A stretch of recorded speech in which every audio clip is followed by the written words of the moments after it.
Kia ora, and welcome back to what is the second in a series of Aotearoa Educators Collective Treaty of Waitangi Tribunal hearing deep dives.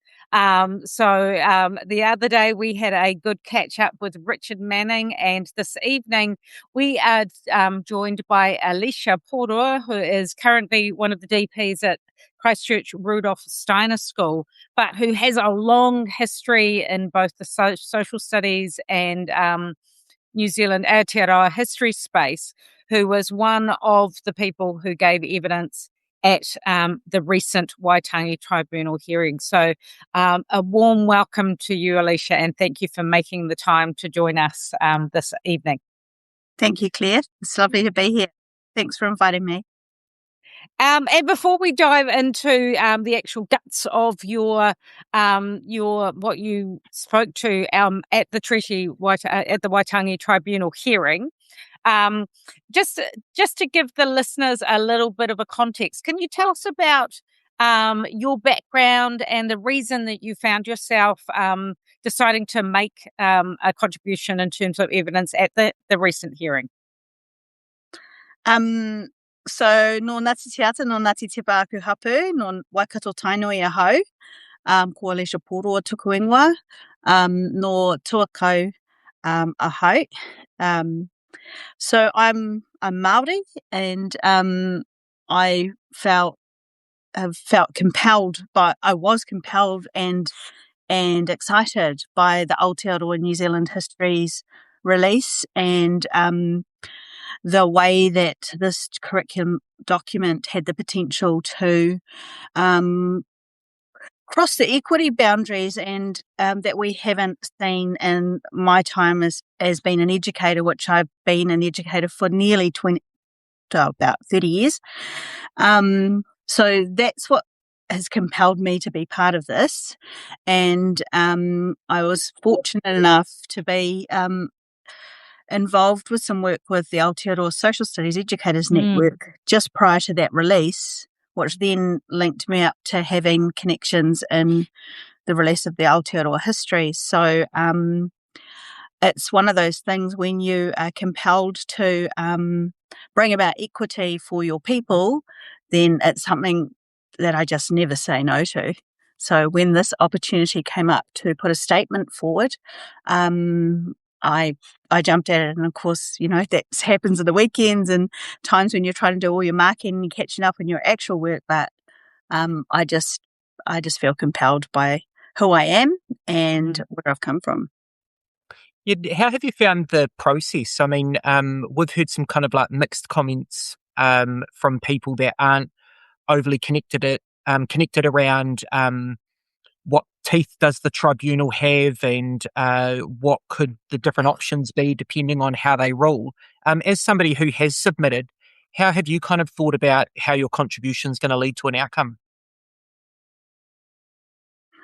I think it's a multilateral approach, and yes, the comments about the Waitangi Tribunal not having teeth, and you know the mana that's given just speaks to the inequity that we still experience today, on the back of our rangatira signing this treaty as a partnership. So it speaks to the inequity of the partnership.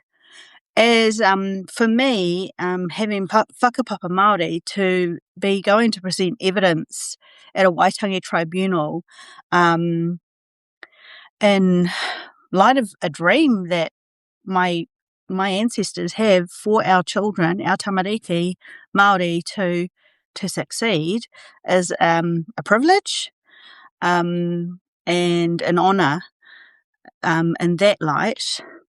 And in terms of what impact this could have, I think it has significant impact. And I think when we allow ourselves to be swayed by the narrative that the Waitangi Tribunal doesn't have teeth, then we're sort of buying into this political paradigm that's trying to invisibilise the importance of Te Tiriti or Waitangi.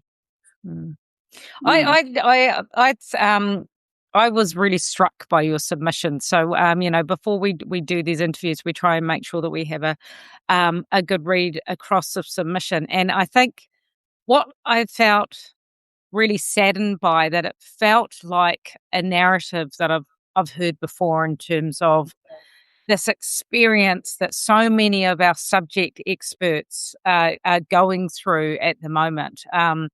And I'd love for you to sort of share with us a little bit of an overview of sort of your career journey, that because in a way your submission sort of spoke through a historical sort of, like, starting out in, there's the Social Studies Educators Network, and the work that you've contributed in both the social studies and the history space, and just this incredibly disappointing sense that our subject experts have just become more and more marginalised throughout the change of government, throughout the reforms, and you absolutely tried to stick at it. You came back into the space and tried to do the right thing, because I had a really interesting conversation with a fellow educator today about, you've got to try and be in the tent. You've got to be in the tent. And you were trying to be in the tent multiple times over, but it ultimately felt futile, which is so disheartening. So can you share a little bit about the insight into a bit of your history, the way that you've been involved in those different networks, and what came about as a result through that time? Well, going back to when the Aotearoa New Zealand Histories was in draft, we were fortunate enough, the Aotearoa New Zealand History Teachers Association and the Aotearoa Social Studies Educators Association, we had joint funding to support and uplift the document. Yeah.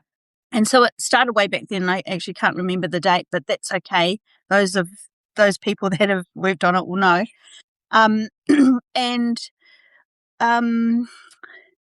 We started off our work actually with a 2-day wānanga with Mere Berryman and her team from Potama Pounamu to come about with a way that we would present our history, the challenging histories, and so that we could protect the young people that were in front of us, not create division or a sense of, they did this, therefore they are something, So that was the intent that we started off with, and we just kept building up our repertoire with that underpinning factor, thinking about the difficulty of sharing stories that some of our children would have connections to in different ways, and how we'd do that in a safe way, but also a way that was honest and authentic to the stories.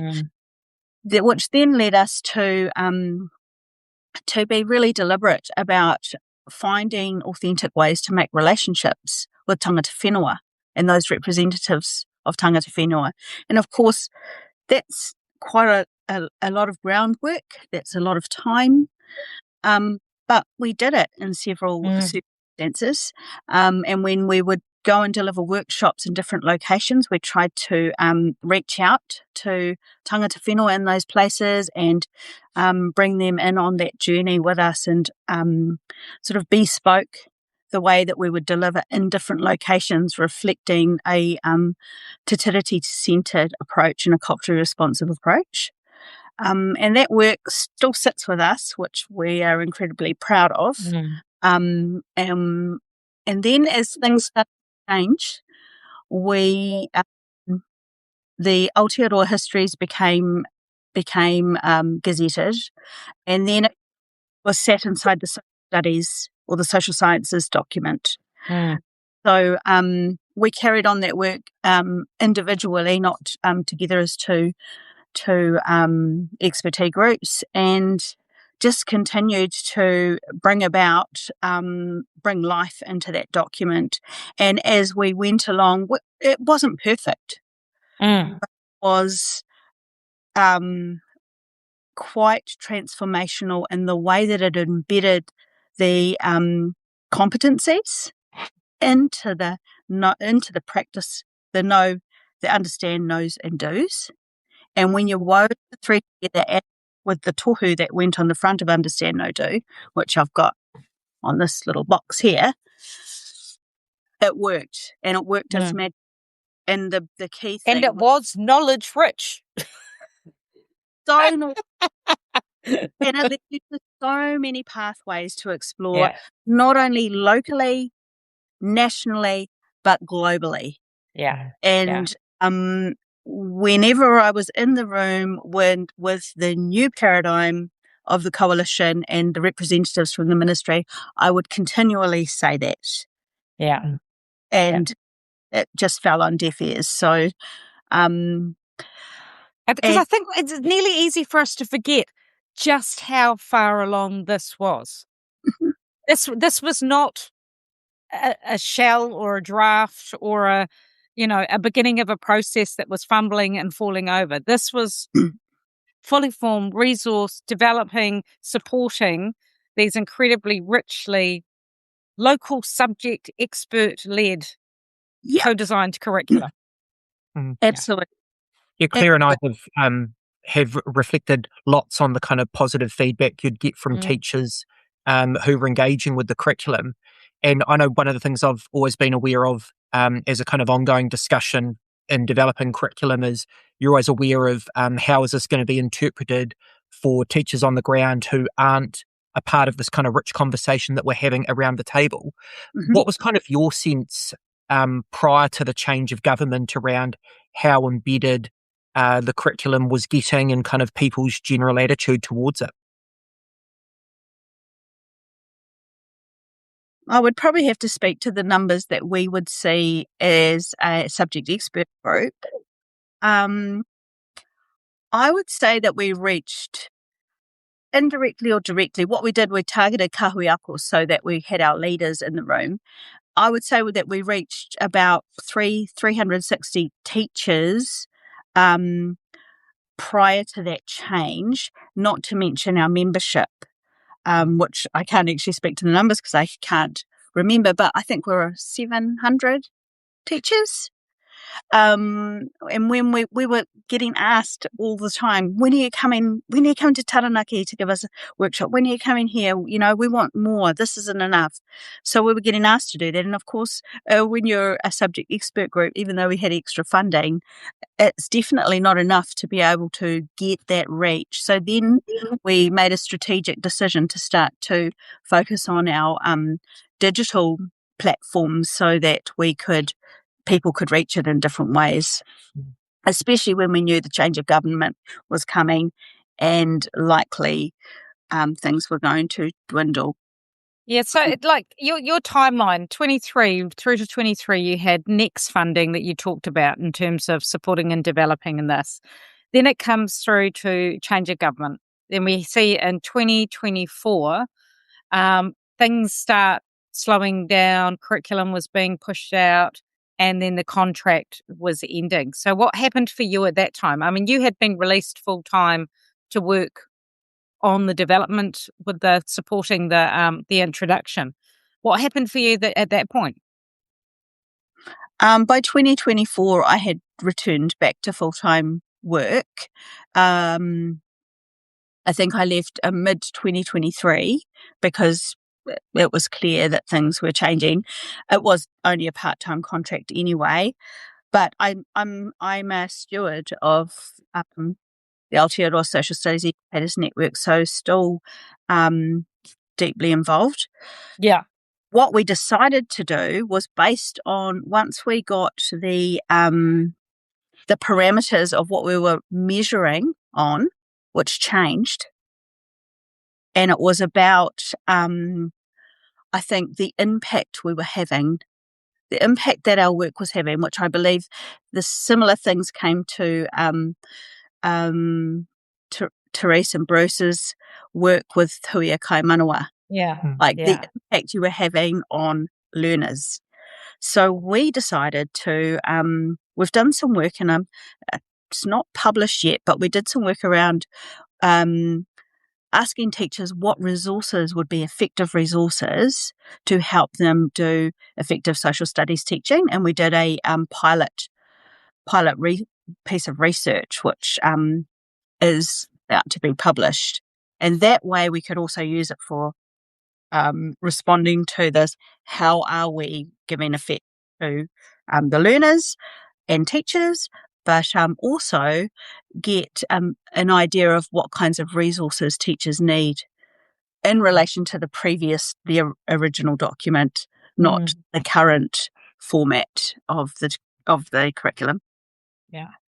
And what's your sense? We've had the draft that we're seeing now. Like Richard was really clear about talking about just how opaque it was in terms of who was creating that document. So we went from, a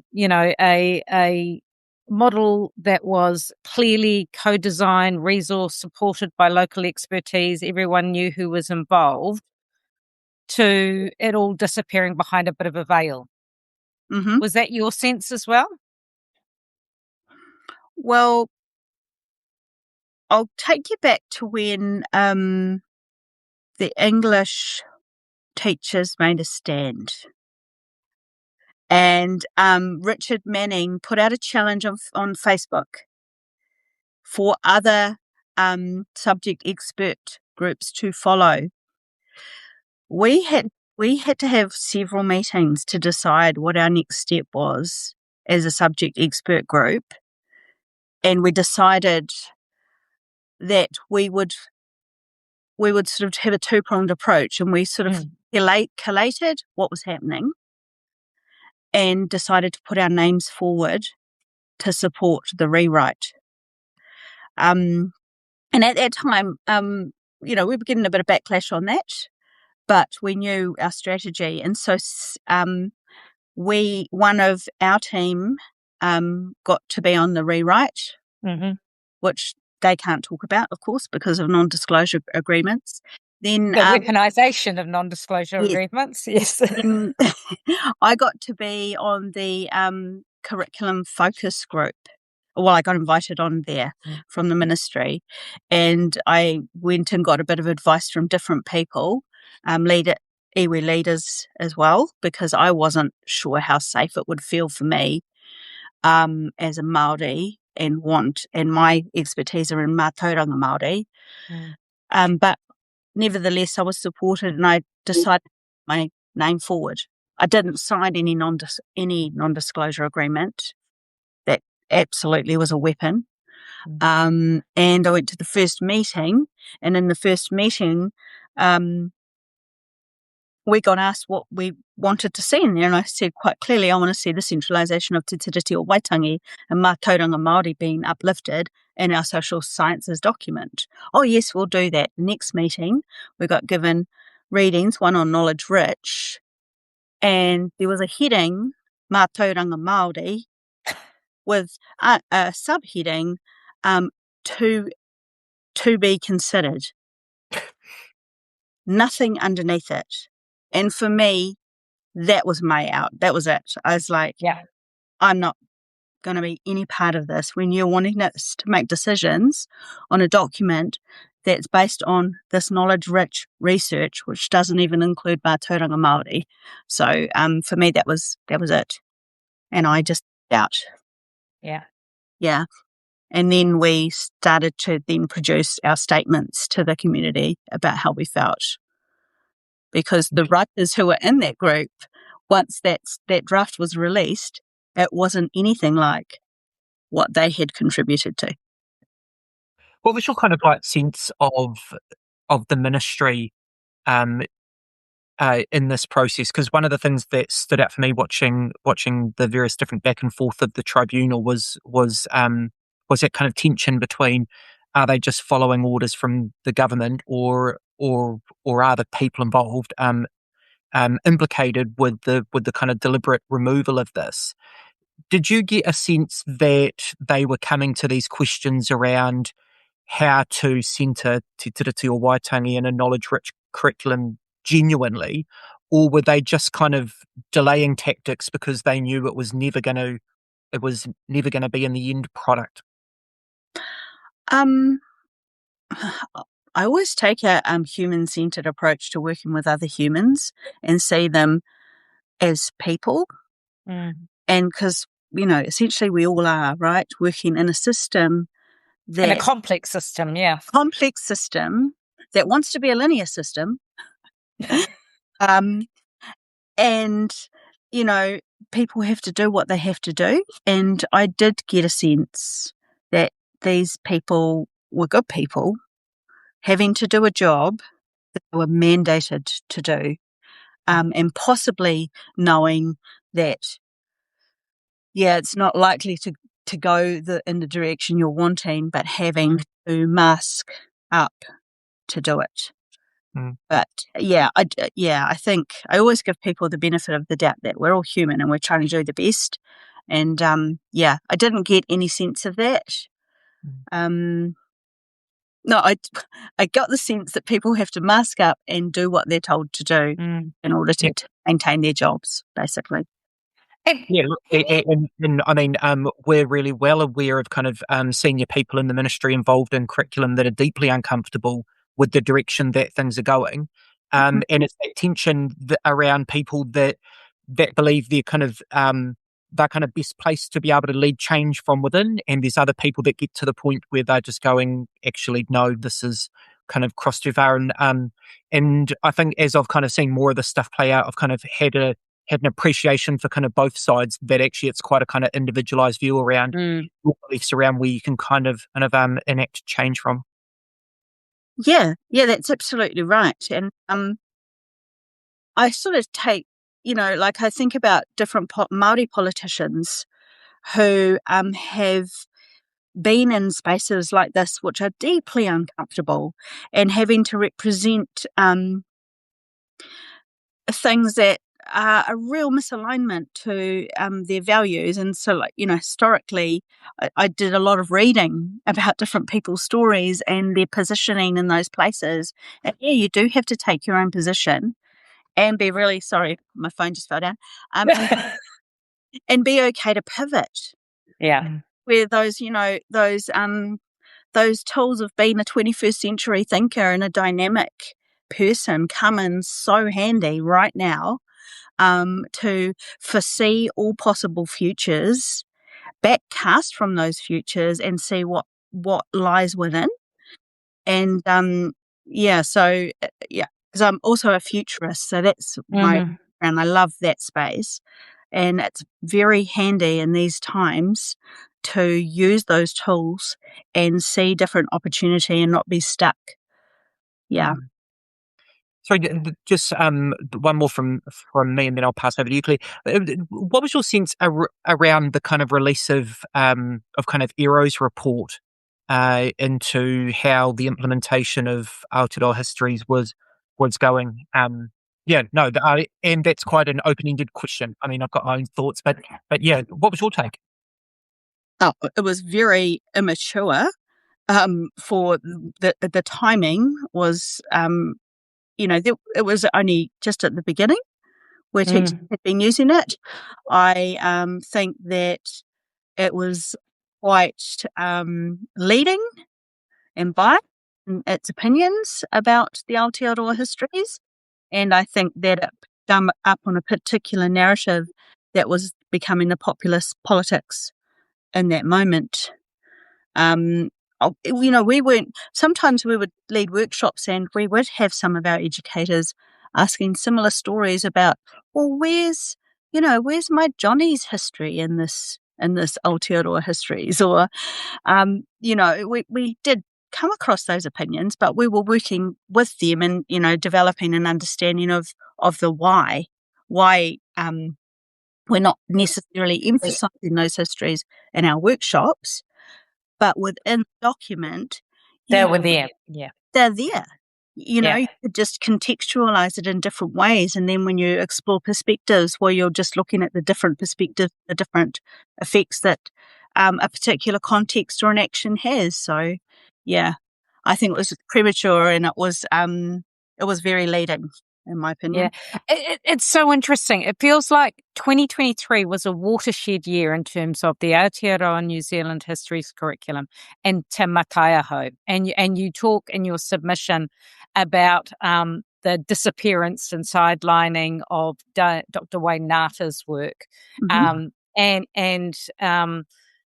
I still just, I can't, well, I can get my head around it. I sort of understand what happened, but the fact that we had two fantastic documents that were culturally located, that were developed by experts, and their complete removal, and this narrative that we're getting now, that we're getting all of the things we're getting now because there was nothing. You know, to take two substantial pieces of work and erase them and have this sort of discourse with the public and with parents and with voters, telling them that they had no choice but to come in and sort of clear the decks and start from scratch and do everything again and make sure it was knowledge rich because there was an absolute vacuum. And it's just like, I'm sort of I'm blown away at the misinformation that we're being presented with in Mm-hmm. terms of the rewriting, which is ironic when we're talking about histories, the rewriting of history of our. We were well and truly into a review, redeveloping, and it was being rolled out. And as you say, things were being reviewed in the infancy. So history's curriculum reviewed way too quickly for it to be meaningful in terms of whether it was the right thing or not. We saw the same with level 1 NCEA and an artificially early review of that and what have you.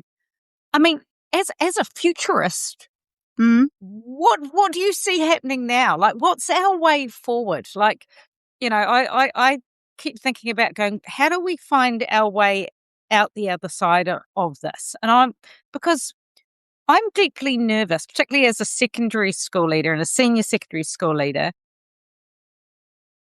the sheer scale of the damage that could be done is yet to be seen. Like, this is just the beginning, Mm-hmm. and I hate sounding like I'm doom and gloom. We've got to find a way through this for the sake of our young people. We've got to find a way through this for the sake of our colleagues. What's your thoughts about where to from here? How Well, do we maintain hope in this space? Well, one of my colleagues has done a doctorate on that and social action, and the power behind action is where hope lies. So when, just before the Waitangi Tribunal hearing, there was a gathering of 36 organisations who represent education and a statement produced. When you get any opportunity to put your hand up and be part of that's what makes hope. And for me, like, I couldn't even read that new refreshed curriculum history document, because it made me so sick. Yeah. But because I was going to this Waitangi Tribunal, that lifted me up. Writing the statement lifted me up and, got me back on my feet to just keep on walking the walk, because it's important. And the other thing is like, social sciences and social studies is the key for young people to be educated, to know when they're being fed bullshit. Yeah. And to know how to put those filters on and critically analyze the crap that's going on around us everywhere, not just in education. I mean, globally right now, there is just so many politically bent narratives that we get fed. And if we haven't given our children, our young people, those critical lenses to analyze and think, that's crap, I've seen this before, I can tell that this isn't real, or this doesn't align with the principles and values that I believe in or have been brought up with, then it's wrong. And then to be able to question it and have those tools to do it. And the reality is, I mean, I know we have gazetted this and that. But that 2023 Te Mataeaho, I've got my copy of it that I sit and I look after, and it is going to be a living document in my school. And same goes for our Aotearoa New Zealand history. So we do. They can't disappear it completely. It is there. Yeah, and we it's on us to make it a living document. That's right, and keep them alive and keep bringing them to the forefront and keep interrogating the materials that get put in front of us and being the professionals that we are, because we know what good education is and how powerful education is. So that is the message that we try to share with our educators from the Social Studies Collective, and we've kept all of the documents in our drive, and we're keeping hold of them and putting them in front of as many people as we can.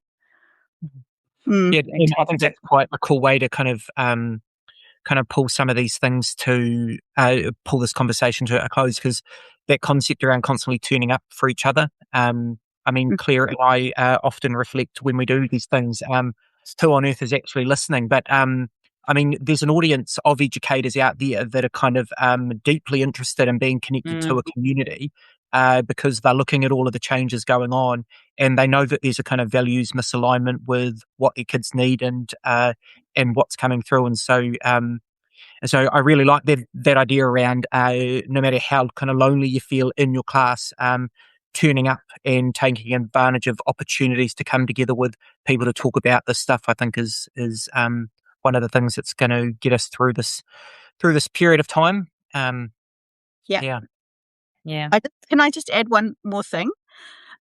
Just to add to your question about what would a futurist do? Yeah. A futurist would think about multiple scenarios in this present time and think them out across several years, and then backcast, well, what are the outcomes of those things? So you come, and then you'll come back to the present and see them. And when you can see those opportunities, even the darkest ones, that brings hope, because you can actually see them, because you've already done that deliberate action of trying to bring light to all of those things. So that's one way to do it. Yeah, and a huge believer in that we can proactively design our futures. We've got to stay awake, stay engaged, stay fighting. We all blow a foo-foo valve every now and again. I blew my foo-foo valve yesterday, didn't I, Liam? But I'm back on track. Yeah. Take a rest when you. Yeah. Big. So thank you so much, Alicia. And we will make sure that when we share these, that we'll also share a link to your submission. I encourage people to take a look, take the time to read it, because this is a narrative that we're seeing time and time again. Absolute subject experts being sidelined, absolute powerful documentation and resources that we have already developed as a country and as a community being sidelined and being buried. And we've got to make sure that, we don't lose that history and the truth behind actually what has been in place and what we can hopefully come back to build on again in the future. So a massive mihi from us to you, Alicia, and we look forward to having further conversation. I want to loop back round and have another conversation with you as a futurist sometime soon as well. So thank you so much for your time. Thanks for the invitation. Ka kite. Ka kite. Ka kite.